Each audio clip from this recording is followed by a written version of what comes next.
এটা হচ্ছে তাজ বেঙ্গল, এটা হচ্ছে আলিপুর জু, এটা হচ্ছে national library, Belvedere house also. National library all Belvedere হাউসে আসার সবথেকে যেটা বেস্ট অপশন, মানে অনেকগুলো অপশন আছে, তার মধ্যে আমার যেটা বেস্ট অপশন লেগেছে সেটা হচ্ছে জ্যোতিদাস পার্ক মেট্রো যে আছে ওর গেট নাম্বার 1 থেকে বেরিয়ে খিদিরপুরের পাশাপাশি একটুখানি এগুলি যে মোড়টা আছে ক্রসিং থেকেই কাছাকাছি খিদিরপুরের অটো পাওয়া যায়। তো ওখান থেকে ডাইরেক্টলি ন্যাশনাল লাইব্রেরির গেট নাম্বার 5-এ নামিয়ে দেয় ওখানেই। তো ওটা হচ্ছে আলিপুর জুয়ের জন্য একটা নিয়ার বাই একটা অপশান, আর ন্যাশনাল লাইব্রেরি বা বেলভেডিয়ার হাউসে যাওয়ার জন্য একটা বেস্ট অপশান। ঠিক আছে, বাকি অপশানগুলো আমি ডিসক্রিপশানে দিয়ে দেবো ইউটিউবে।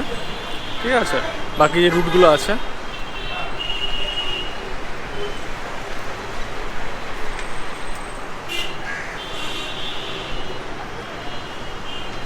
এটা আর কিছু না হোক হন্টেড প্লেসের জন্য বেশ পপুলার রয়েছে। ঠিক আছে, কিন্তু লাইব্রেরি বা বিল্ডিং মানে হেরিটেজ বিল্ডিং বা মিউজিয়াম এসবের জন্য এখন আপাতত পপুলার নেই। হন্টেড প্লেসের জন্য ম্যাক্সিমাম পপুলার, তারপর আস্তে আস্তে এটা ডেভেলপ হচ্ছে, এখন আস্তে আস্তে দেখা যাক কতদূর কী হয়। সো এই এরিয়াটা কিন্তু অনেকটা বেশ বড়।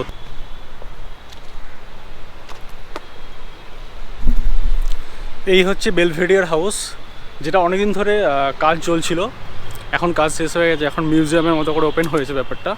লাইক মেটকা ফল যেরকম আছে, মেটকা ফল ওল্ড কারেন্সি বিল্ডিং, ঠিক সেরকমই এটা এরকমই করা হয়েছে বেলভেডিয়ার হাউসটাকে। ইন্টারেস্টিং হচ্ছে এটা মেটকা ফলের মেটকা ফল যখন ইনোগ্রেশন হয়েছিল তখন এটা ইনোগ্রেশন হয় সেই টাইমই একসঙ্গে, পরে ওল্ড কারেন্সি বিল্ডিংটা ইনোগ্রেশন হয়।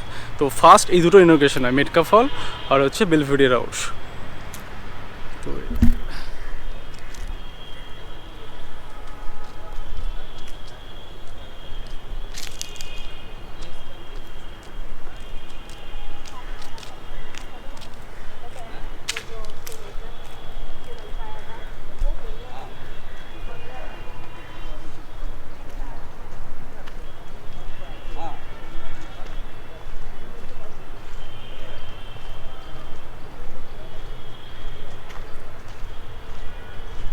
এটা হচ্ছে সেম ওই ইটালিয়ান আর্কিটেকচারে তৈরি।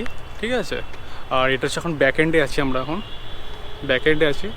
ঠিক আছে, এটা মোস্টলি ইভেন্ট ফিভেন্ট হলে এটা এই গেটটা ওপেন করে দেওয়া হয়, এই গেটটা।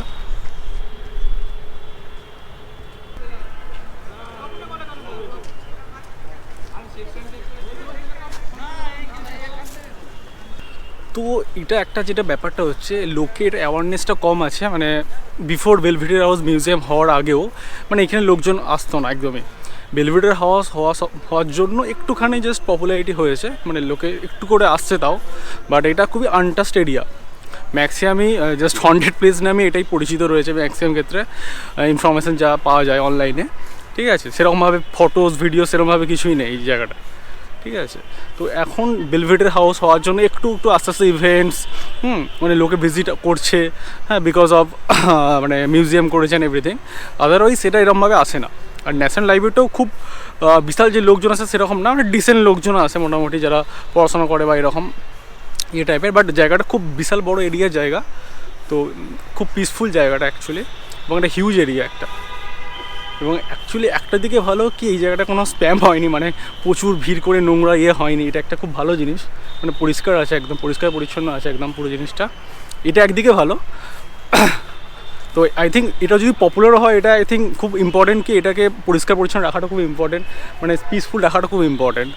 লাইব্রেরি আছে তো এটা খুব ইম্পর্টেন্ট কি ওই জিনিসটা মেনটেন করা। তো এখনও জানি না মানে ইন ফিউচার এই পিসফুল প্লেসটা থাকবে কি থাকবে না, যদি এটা মানে ট্যুরিস্টের জন্য এরকম মানে হয়ে যায়, ট্যুরিজমে বিখ্যাত হয়ে যায়, এই পিসফুল প্লেস থাকবে না, নোংরা হয়ে যাবে, সেটা একটা খুব চিন্তার বিষয়। এখন ওই ব্যাক গেট থেকে যাব সাইড দিকে, যে মেন গেটের দিকে যাব, মেন এন্ট্রান্সের দিকে যাব।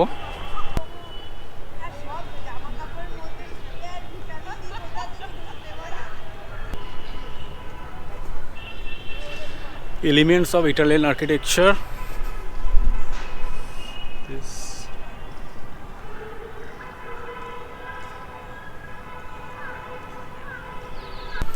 বাই দ্য আগে এই বেলভেডিয়ার হাউস মানে ব্যাক স্টোরি একটু জাস্ট লিটল বিট বলছি, কারণ পুরো টাইম ডিসক্রিপশানে দিয়ে দেবো বাকিটা, কারণ অনেক মানে রয়েছে, গল্প রয়েছে এর। তো আগে বেলভেডার হাউসটা রাজভবন হওয়ার আগে এটাই ছিল আর কি গভর্নমেন্ট হাউস, ঠিক আছে। তারপরে ন্যাশনাল লাইব্রেরি হয় এটা, তারপরে এটা ভাঙাভুঙি এরম হয়, তারপর ন্যাশনাল লাইব্রেরিটা শিফট করে ভাষা ভবন চলে যায়, মানে পাশেই আছে। ওটার জন্য আলাদা একটা ভিডিও করে দেবো, মানে এটাতে ইনক্লুড করবো না, এটা বেলভেডার হাউস নিয়ে থাক এই ভিডিওটা। তারপরের ভিডিওটা ন্যাশনাল লাইব্রেরি নিয়ে করে দেবো।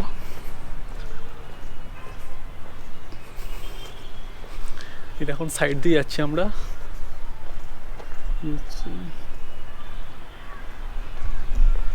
সাইড দিয়ে যাচ্ছে, বেশ পিসফুল জায়গাটা। কতদিন পিসফুল থাকবে এটাই এখন সব থেকে চিন্তার বিষয়। মানে ভিডিও পাবলিশ করার আগে এটাই থাকে যে কি জায়গাটা নষ্ট হয়ে যাবে না তো, এরকমভাবে দেখালাম এত ভালো করে। এটা খুব দুঃখের বিষয়, কারণ ডিজিটাল সোশ্যাল মিডিয়ার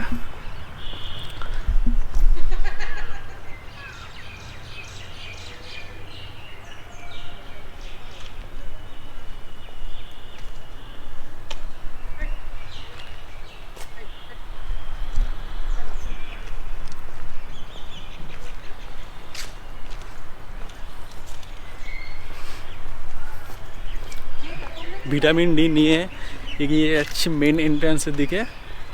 গর্জাস এন্ট্রান্স।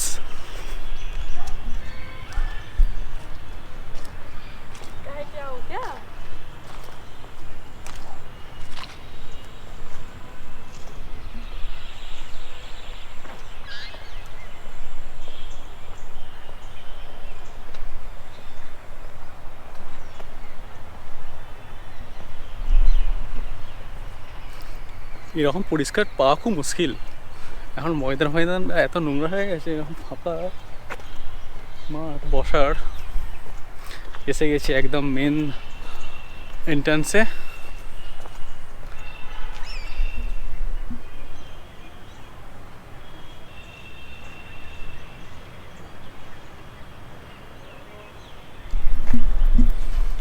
এই হচ্ছে মেন এন্ট্রান্স। এখানে অনেক ইভেন্টও হয়, ঠিক আছে, লিটারেচার ইভেন্ট অনেকগুলো হয়েছে, ইভেন্ট, ঠিক আছে। তো এই জায়গাটা এখন মিউজিয়ামে পরিণত হয়ে গেছে পার্মানেন্ট। আর এখন কিছু এক্সিবিশন চলছে রিসেন্টলি, আমি যখন এসেছি তখন কিছু কারেন্ট অলসো এক্সিবিশনে অ্যাড হয়েছে তার সঙ্গে।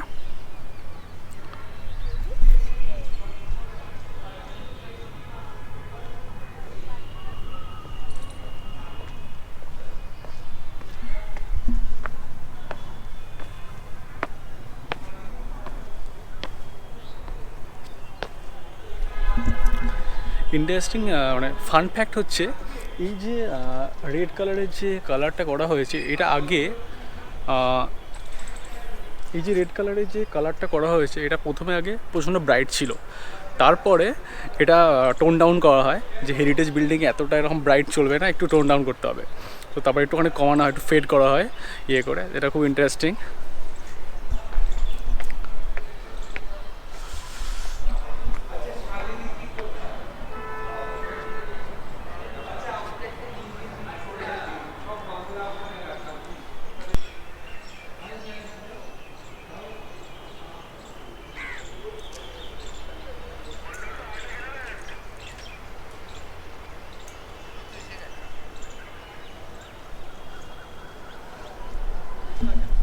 ইভিনিংয়ে লাইটগুলো খুব সুন্দর লাগে। এখানে লাইট আছে একটা, এখানে লাইট জ্বলে একটা, ঠিক আছে। আর এইখানেই ন্যাশনাল লাইব্রেরিটা আছে, ওটা পরে ডিসকভার করবো।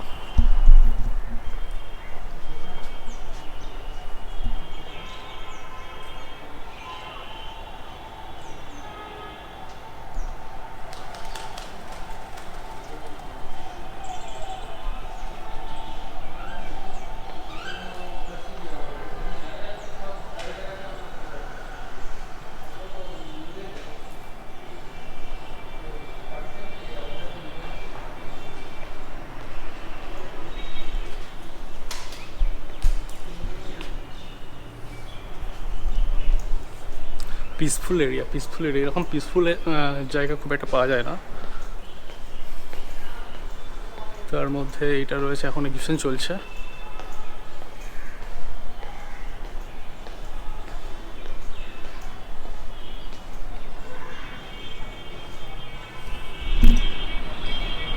এই যে গেটটা হচ্ছে, এটাই হচ্ছে 5 নম্বর গেট, যেটা যতীন্দ্র স্মারক মেট্রো থেকে অটো করলে ওখানেই নামাবে। ওখান থেকে ক্রস করলে এটা ইজিলি মানে সব থেকে ইজি ওয়ে এন্ট্রি করার জন্য মানে ন্যাশনাল লাইব্রেরিতে ওটা গেট, ঠিক আছে।